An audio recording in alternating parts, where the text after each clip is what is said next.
This is the Strong is a Mindset podcast, episode number 138. If you're so busy you have no time for yourself, let's talk about how to change that.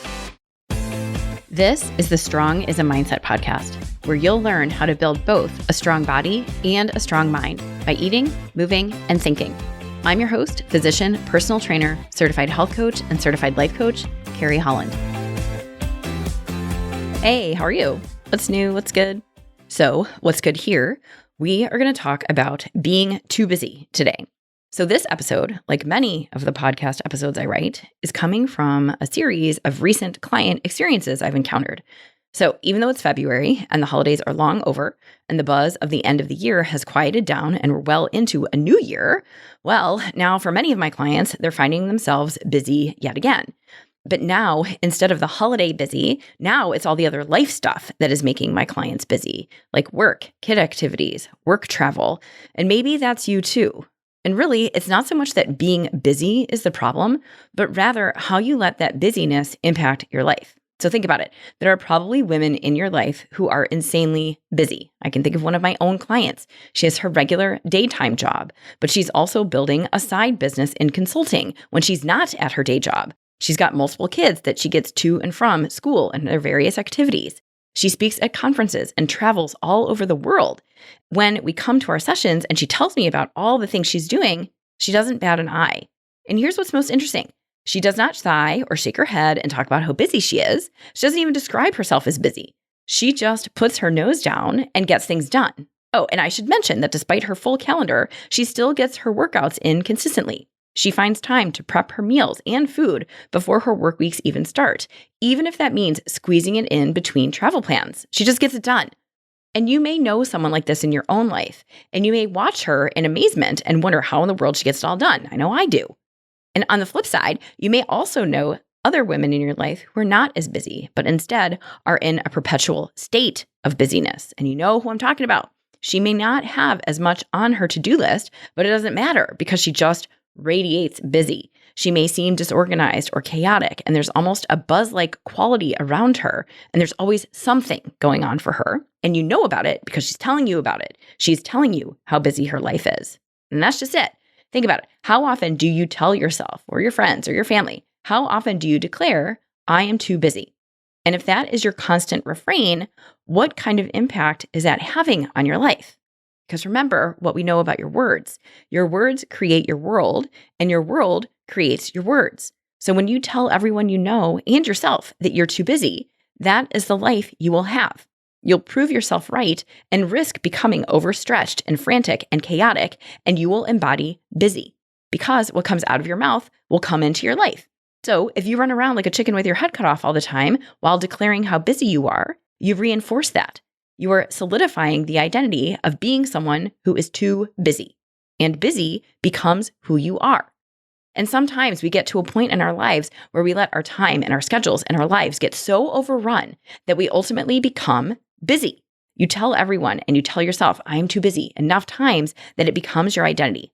And that's when it becomes a slippery slope. Because when too busy is what you believe about yourself, that is what you go and create. And the problem here is not just your packed schedule. The problem is when too busy becomes your identity. And then it worsens when you identifying as too busy becomes a reason that you neglect yourself. Identifying as too busy may keep you from taking the steps necessary to change your habits and change your life. And so what I want to do today is dive into how your busyness is either helping or hurting you. So to be clear, not all busy is bad. As I mentioned earlier, you can be busy and get a lot of work done and not even identify as busy. And on the flip side, you can wear busy like a badge of honor and use that identity to keep you totally stuck right where you are. So I want you to think about how you see your own busyness and decide if your perspective is moving you forward or keeping you stuck. Then I want to show you how being too busy may be one of your biggest barriers to taking better care of yourself. Then I want to help you turn this around. You do not have to run at top speed, chaotic and frantic through your day, only to end it with nothing left for yourself. That is a surefire way to burn out if you haven't already. So instead, we need to figure out a way for you to fit yourself into your own busy life. Because at the heart of it, that's the problem.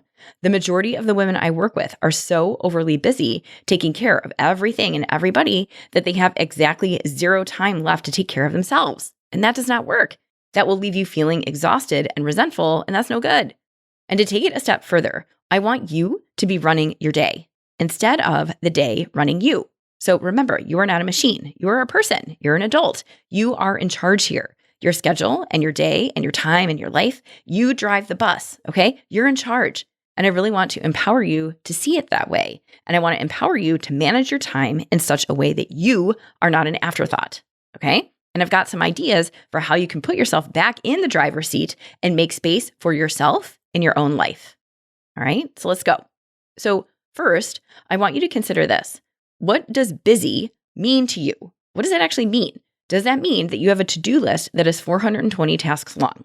Does that mean that you have big projects coming and procrastinate and wait until the 11th hour to get things done and then you get super busy?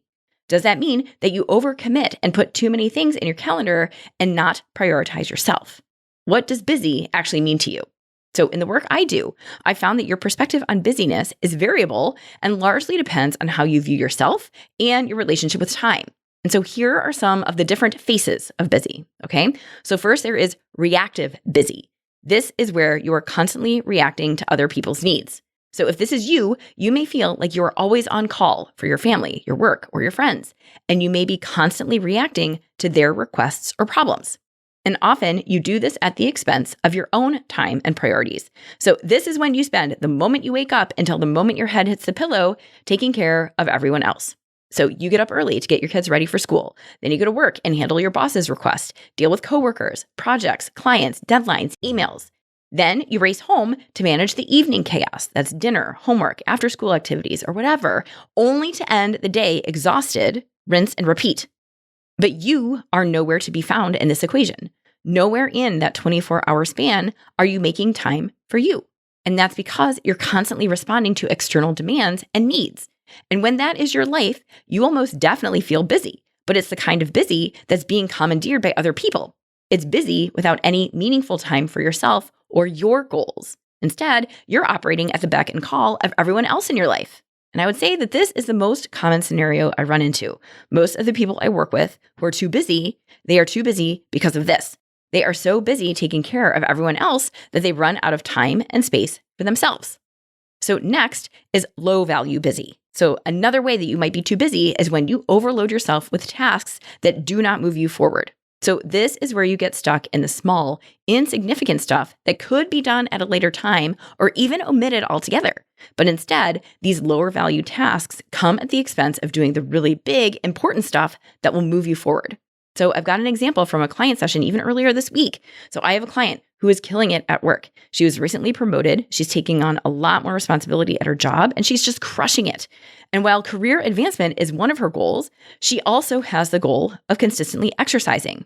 And when we started working together, she was not exercising with any regularity, and she was feeling the effects of it. She was stiff. She was sore. She felt winded going up and down the stairs. She did not feel good in her body, and she didn't want to feel that way anymore. So she decided it was time to start exercising.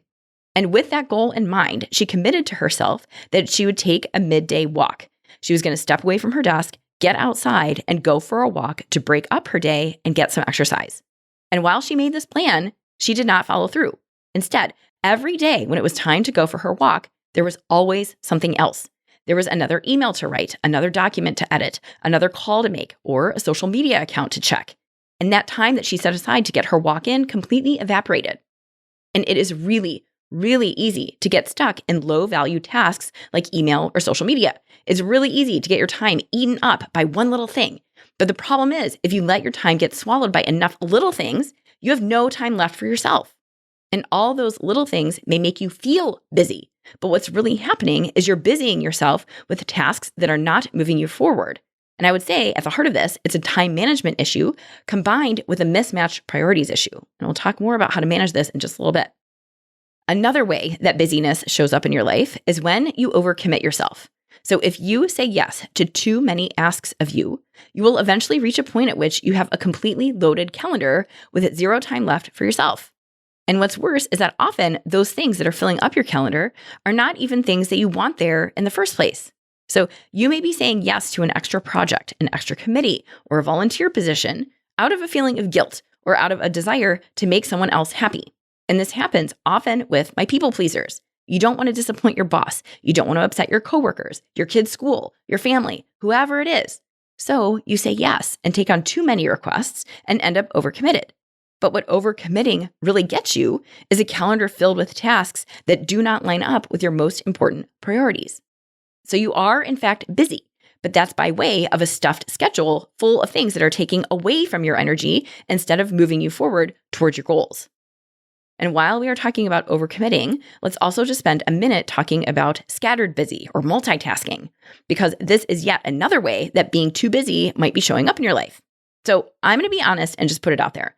No one is good at multitasking, really. You may believe that you can write a phenomenal report while listening in on a completely unrelated Zoom meeting and simultaneously clean out your email inbox, but something is going to suffer. Okay? You're going to miss an important piece of information shared in the meeting, or you may omit something from your report, or you might delete an important email because multitasking just does not work for most humans. And honestly, the biggest problem with multitasking is that it takes away your full focus. You may think that you're being super productive, when in reality, you're stretched too thin and decreasing your overall effectiveness. And what this all adds up to is that you feel like you're constantly doing, but you're making slow progress because you're not really focused on any one task in front of you. And plus, it's exhausting.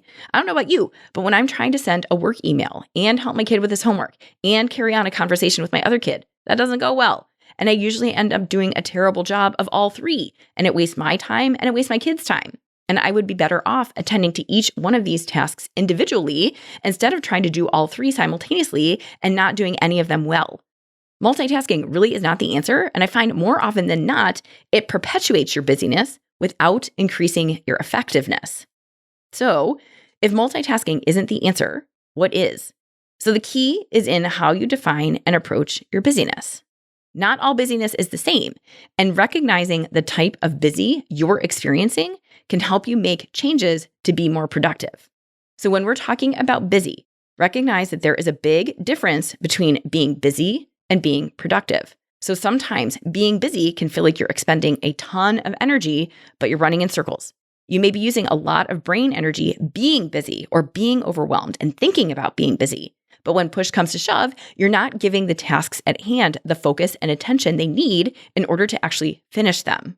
And that is when you start using phrases like working on something. I'm working on this project. I'm working on this outline. I'm working on this PowerPoint. But what does working on something actually mean? Did you think about it? Did you write something down? Did you doodle for a minute and then check Facebook? What does working on something actually mean to you? So contrast that with being productive, which is as it sounds. When you're productive, you might be busy, but the key feature that differentiates being busy from being productive is that you're getting stuff done. You may have a full schedule, but you're intentional, you're focused, and you have results to show for your efforts. And that's just it. You'll know what kind of busy you are when you look at your results. Busy without results usually means you're spinning. You're thinking about being busy. You're getting anxious about being busy. You're going in circles being busy, but you don't have anything to show for it other than overwhelm and exhaustion. But productive, on the other hand, means you've got results. You've got something to show for your time and energy. You may have a lot to do, but you get it done. You produce results. And this distinction is critical. Busyness without progress is exhausting. Productivity, even when you've got a full schedule, is empowering, and those feel very different. And that brings us to an important point. Busyness is not just about how much you have on your plate and how many things are on your to-do list. Being busy is also about how you engage with your time, whether you feel in control of it or overwhelmed by it. And that distinction leads me to this fundamental truth, and that is busy is a choice. So I know I may ruffle some feathers when I say that, but I will stand behind it. Busy is a choice. Everything that found its way onto your calendar actually did not just find its way onto your calendar. At some level, you had to allow it to be there, okay? You are an adult, and as such, you've got authority over your life, your time, and your schedule. So if you are overscheduled, I would encourage you to think about the choices that resulted in you being overscheduled. And most importantly, please know that you absolutely have the capacity to change your schedule. And no, it's not going to be easy. Of course not. I'm not going to pretend that you can snap your fingers and suddenly clear your calendar overnight. No. But I would argue that if you are so busy that you are not fitting into your own life, then something has got to give. So sure, you can choose to keep going and let your calendar dictate your days, and you can throw your hands up in the air and shake your head that you don't know what to do, and you can continue on in the swirl of being too busy. You could go on for decades letting your days run you. But I'm guessing that's not what you want. So if you don't want to feel like your day is running you, and you don't want to feel like your schedule is running you into the ground, change it. Now, notice I didn't say overhaul, okay? You don't have to walk away from your life and start anew. No, but instead, get curious. Ask yourself the question, what is the smallest, tiniest change you can make to start giving yourself more time? What is possible in your situation? And notice what I just said. What is possible? And I say those words on purpose. I have worked through this. I have worked through my own busyness. I worked through my own overcommitted, frantic state. And I have done it with many, many clients. And often, overcoming the activation energy to start changing your schedule is the hardest part because it feels impossible. You may have been living your life in an overscheduled, overly busy rhythm for so long that anything else feels impossible to you. But it's not impossible. So please hear me. Please really hear me. It is possible to change your schedule. And while it is not easy, it does require a willingness to get curious. You have to be willing to consider what else might be possible in your life. And this is instead of immediately declaring, I don't know. So I know it's easy to say, and it may feel true, but I don't know is the biggest stealer of your progress there is. So declaring I don't know shuts down the conversation before it gets started. It keeps you from getting creative. It blocks you from your own wisdom. And really, it keeps you stuck right where you are. When you declare you don't know how to change your schedule, you slam the door shut on change, okay? Or when you tell me that changing your schedule to create time for yourself is impossible, then I know we've got work to do. And that's when we have serious, open, honest conversations about priorities, flexibility, and discomfort. Because here's what I want you to know. You can absolutely make time for yourself. It is possible. You can make time for your goals. You can make time to exercise or meditate or make a lunch for yourself instead of resigning to takeout. But no one is going to just give that time to you. That time is not going to just happen. You have to make it happen. And you might be thinking, she has no idea what my life is like. I'm the primary breadwinner and I have to work this many hours and we have a car and a mortgage and a tuition and this is impossible. No. So you are right. I do not know your unique individual situation. I do not know all of the things that are on your calendar. I do not know all of your responsibilities. I do not know all of the things that chip away at your time. Everyone has a story, and I do not know yours. But what I do know is that if you feel like you're drowning and have no time for yourself, we need to look at your time management, your commitments, and your priorities. Because yes, you could go on and continue to be a machine and do everything for everybody. But doing that will leave you completely fried, resentful, exhausted, overwhelmed, and possibly even physically ill. And it doesn't have to get to that point. You can do something about being too busy now. But it means taking ownership of your time and your schedule. It means getting really clear on your priorities. And it also means making yourself a priority. Because honestly, if you don't make yourself a priority, why would anyone else? If you cannot declare that you are worth your own time, then why would anyone else? If you're not willing to make yourself a priority, if you do not give yourself permission to make yourself a priority, then change is not going to be possible. You will always be chasing your tail. So you have to put yourself first. And it's not a matter of being selfish. It's a matter of self-respect. It's a matter of self-compassion. Give yourself permission to prioritize your needs and do it even if it feels uncomfortable. I will help you. That's one of my goals for showing up here every week. I want you to know that it is possible to change your life, but it's going to feel icky first before it feels better. But I got you, okay? I got you, and you can do this.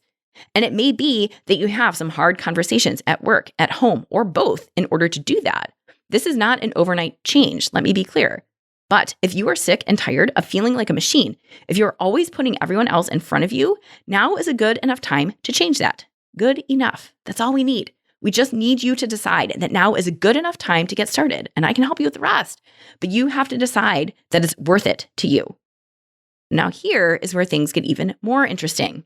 So busyness isn't just about time management. Sometimes it's a shield, a defense mechanism. Sometimes you use busy to protect yourself from having to do the real, deep, hard, vulnerable work of changing your life. And then you become a victim of your busyness. It is easier to go through the grind of an insanely busy workday, the after-work shuffle of family, pets, kids, activities, etc., and overscheduled weekends than it is to fix it. It is easier to busy yourself with the surface level stuff and to keep up with the current rhythm that you have than it is to shake that up and try something different. It is easier to stay on the hamster wheel. It's safe, even though you may be busy as heck and you may not love it because you don't have time to think, let alone time to go for a walk or exercise or cut up a vegetable. It's what you know. And so therefore, it's familiar, it's comfortable, and it's safe. You are safe. As long as you stay busy and keep up with the grind, you are safe. And that's all your brain cares about, at least in the short term anyway. But deep down inside you, there's a little voice. It's a little voice and it's quiet, but it's persistent. And that little voice is telling you, hey, this isn't working. This schedule and this pace and this rhythm that you've created, it's not working. But you're so busy, you keep ignoring it. Or at least that's what I did for years. Because busyness gives you a safe, familiar routine. It keeps you from going out of your comfort zone. You don't have to think so hard when you're overly busy. You become a machine. You just churn. You get stuff done. You don't stop. You are all action, lots and lots of doing, but no thinking. And at the heart of it, you're really avoiding the meaningful, harder work that actually does have the potential to change your life. And there's more. If you're a perfectionist who's too busy, you may use that busyness as a reason to procrastinate getting started because you're concerned that you may not get it just right. So you don't start at all. Busyness is a way for you to avoid discomfort. It's a way to avoid failure. You can't fail at exercise if you've made yourself so busy that you don't even start. You can't fail at your diet if you're so busy that you don't even try to plan your meals. Your busyness becomes a reason to put off starting. And as a result, you stay safe in the confines of your comfort zone for years. You stay too busy, but at the same time, you avoid discomfort. You avoid trying, and you avoid failure. And you also avoid making any progress at all on your habits. It's a super slippery slope. And so here is what I want you to know. I want to shout this from the rooftops, and I want to make sure you hear me on this. You are in control of your schedule. You really are in control, okay? Remember what I said a few minutes ago about that little voice inside you? That little voice that is telling you what you're doing is not working? So remember what Brianna Wiest said in her amazing book, 101 Essays That Will Change the Way You Think. She said, the universe whispers until it screams. So you do not have to wait until the universe is screaming at you, okay? You don't have to let your life get to that degree of chaos to start changing it. If you do not have time for the things in your life that really matter, that is your sign to reevaluate. If you are fried, how can you stop spending time on things that don't matter? Please really think about that for a minute. It cannot all be important because if everything in your life is important, nothing is important, okay? So you get to decide. Please remember that time doesn't just happen to us. You create a schedule. You create a rhythm at home. You create your life through all the decisions you make, including how you spend your time. And over time, that life and that schedule become habit. And more importantly, there is a big, big difference between reacting to life and feeling like your days are happening to you versus proactively creating your life and making your days work for you. So think about how you spend your time. Think about how busy you are in your current life. And then think about what it is that's driving your busyness. Are you busy because of external demands from work, friends, your kids' school, family, or something else? Or are you busy with activities that provide meaning and that you've chosen? Those two types of busy will feel very different. And then next, think about your commitments. What are you committed to? Are those commitments things that you feel passionate about? Are all of those commitments necessary? Are there obligations that you've taken on out of guilt or out of habit? How did the things on your calendar, the things that take up all your time, how do they get there? And do they have to stay there? What possibilities do you see when you look at your calendar and how you spend your time? And where is there possibility for change? And now, how do you even figure this out? Okay, so you can start by doing a simple time audit. If you have never done this, I highly encourage you to try it out. And all that means is you record how you spend your time. If you took 30 minutes to exercise, you write it down. If it takes you 40 minutes to get ready for work, write it. If you spend 10 minutes on Facebook after lunch, write it down. If you watch an hour of TV before bed, log that. And the goal is to log how you spend the minutes of your day. And I know this may seem super basic, but honestly, it's a key step that so many people skip. But think about it this way. It's really hard to change where your time goes if you don't know exactly how you're spending it in the first place. And if you're thinking, I already know where my time goes, I hear you. But I would guess that if you were to write it down honestly, you might find that you spend more time on social media than you think. Or maybe you spend more time on Netflix than you think. Or maybe you're spending more time commuting than you think. And if you're willing to collect this data for yourself, it might help you find where you can adjust your life to fit in more of the things that are important to you. So I cannot tell you how many women I've worked with who have identified their phones and social media and TV and driving as a huge time sink. And if that's the case for you, there's an opportunity there. And then next, after your time audit, start thinking about where you can create more time for yourself. If you are in your car constantly shuttling kids around, can you condense that? Can you carpool? Can you stop using social media before bed to give yourself more time to read or meditate? Is a virtual committee meeting possible instead of in person so you can cut down on the time you're driving in your car? Are there commitments in your life that no longer make sense for your current life goals? Where can you cut back? And honestly, what this is going to boil down to is two things: deciding what you really want, and then saying no to the other things that get in the way of that. And ooh, I know, this is where it gets sticky. But I want to be real with you and share with you what most commonly comes up when I help women change their lives and their schedules and prioritize themselves. When you know what you really want, whether that's related to your health, relationships, career, or personal growth, then you've got a guidepost. And in all fairness, that may take some time for you to decide. You may need time to clear your head and get clear on your priorities and what you really want. And I can help you do that. Because you may find that you've got competing priorities that require you to decide. How can you excel at your career and find time to exercise? How can you spend quality time with your kids and still get to bed at a reasonable hour? And admittedly, these aren't always easy questions to answer. But these in particular are two of the most common examples that come up for my clients, and we work through them. Because in order for my clients' lives to change, these are the sort of things that we have to address. And so once you know what is truly important to you, you can use that information to evaluate your schedule and your time commitments and see where you are losing time to activities that aren't contributing to your goals. And then you've got some choices to make. And that may mean saying no. It may mean stepping back from commitments that no longer align with your personal mission. It may mean disappointing people because you've changed your mind. And here's what I want you to really think about. It is okay to change your mind. Please give yourself permission to change your mind, okay? People do it all the time. If at one point a certain committee or position, activity, or volunteer role aligned with your priorities, but now it doesn't, give yourself permission to act on it. And if your immediate response to that is a visceral one that feels like a pit in your stomach that arises at the thought of disappointing someone, I got you. I hear you. But here's the other thing to consider. How long are you going to keep disappointing yourself in order to not disappoint someone else? I had a coach who pointed that out to me very clearly once. She explained that every time I said yes to a commitment, I was giving my time to someone else. That hour committee meeting that I'm not super excited about, that's an hour I just said no to myself. That's an hour I just said maybe later on my goals. That's an hour I just said no to being with my kids, all to be on a Zoom call for something that does not really excite me or move me forward in the first place. And when she put it that way, I woke up. And to put it very simply, when you say yes to things that don't matter, you are saying no to yourself. That is the takeaway. So please, let's work on that. Start saying yes to yourself more often.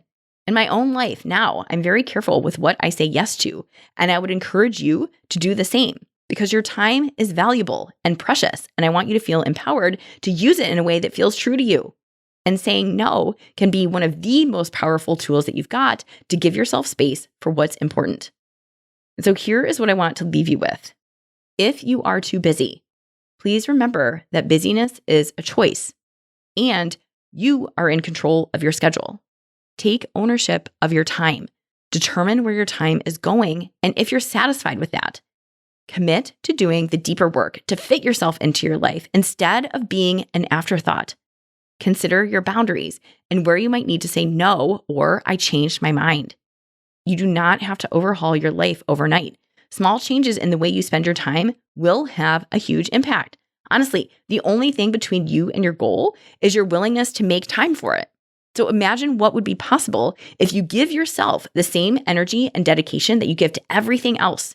You deserve that, and you are totally capable of making that happen. And last, give yourself permission to do this work, okay? Be willing to let it feel uncomfortable as you prioritize yourself. It is most definitely part of the process. You have the power to change how you experience your schedule, and you have the authority to take control of your life, all right? And if you want help with this, let's go. When you coach with me, you will make decisions and take action to create less busy and more purpose in your life. Do not wait for the perfect time to change your life. You can start now. Check out my website, head to carriehollandmd.com/contact. Tell me what's making you too busy and let's change it. All right? Thank you again for hanging out with me, and I'll catch you again next week. Hey, if you want to build muscle but don't know where to start, I've got you covered. Head over to carriehollandmd.com/buildstrength and download my free guide to help you maximize your strength training. Inside, you'll find the essential exercises for building muscle, plus simple 1, 2, and 3-day workout plans that you can follow with just dumbbells and a bench. You'll also find strength training tips to help you train smarter and see real results. My goal is to help you get strong, and this strength training guide will help you do it. Go to carriehollandmd.com/buildstrength and check it out. Thank you for listening to the Strong is a Mindset podcast. If you want to learn more about how to build both a strong mind and a strong body by eating, moving, and most importantly, thinking, check out carriehollandmd.com.